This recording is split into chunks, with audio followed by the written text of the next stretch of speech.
up, let's go! 3, 2, 1, 3, 2, 1, 2, 1, 2, 1, 2, 1, 2, 1, 1, 1, 1.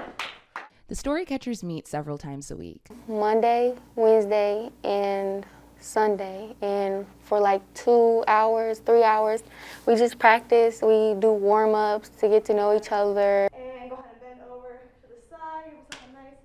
The teen theater group writes and performs their own original musicals, developing the script along the way. We just practice and make the show come together. And what makes this troupe so special? Well, they do this all from within the Illinois Youth Correctional Facility in Warrenville. Like, I done wrote stories about my crime that I committed, or like what I've been through growing up, or stuff that I've seen. And their stories are often reflections of real-life experiences. But we really can write whatever we want to. Like, they give us like a guideline on like what we could write along, but really you could go out of those guidelines if you want to. Because like your story is like something that you want to share with somebody else. I mean, like, there's really no limits to what you can write. Sarah and Sean, whose real names and faces are being hidden to protect their identities, are two teens who performed in the Storycatchers' most recent production. They say the program impacted them in ways they didn't quite expect. Really got stuff off my chest that I didn't really tell nobody before, or like that nobody really knows about sometimes. Like, I don't know, that's like relieves me inside. I don't like the center of attention. I don't like being on stage or anything, but like, I had a lot of fun. I didn't think I would enjoy it, but I did. And it showed I'm brave. Like, I'm very brave for coming up on stage. It actually surprised me, to be honest, because I didn't know I could do that. It made me like bring like another side out that I never knew really existed. Storycatchers Executive Director Priya Shah says that writing and sharing stories is a powerful part of incarcerated youth's journey through an unfair system. When young people write their real-life stories, and when the young people are crafting their stories and performing their stories, and performing each other's stories, these young people are seeing other youth as themselves, and they are also identifying with youth different than themselves. Often the young people are involved within the justice system because of lack of infrastructure or lack of investment into the infrastructure in their neighborhoods. The system is stacked against them, right? We know that these young people have a ton of barriers ahead of them as they are going through and working through, getting out of the justice system.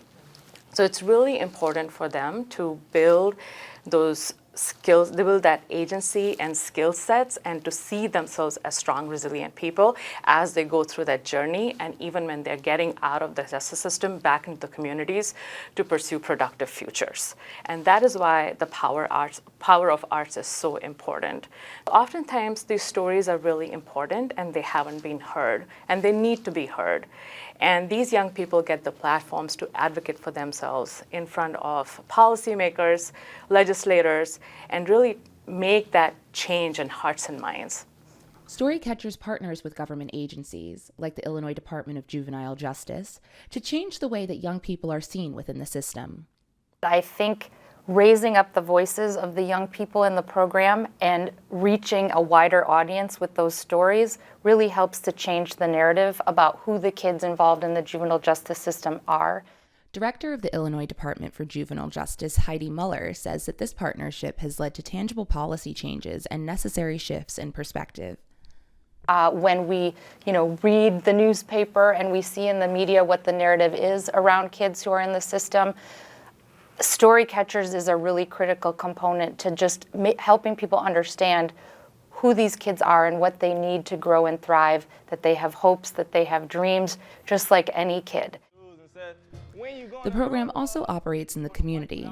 They offer employment to their members upon release, supporting them as they re-enter public life and soon adulthood. I've been thinking about acting, like signing up with Storycatchers once I get out, so I could have better opportunities for myself and make a different path than what I've been through so far. Storycatchers is a good program for people to get involved in, no matter if you inside, incarcerated, or if you at home. Like me, being from Chicago, I think it's like, especially for people, like they got more opportunities if they go through Storycatchers or find something that they actually like. You can visit the StoryCatchers website to learn more about their impact and programming or ways to just get involved. From Warrenville, Illinois, I'm Jamaica Ponder, CBSN, Chicago.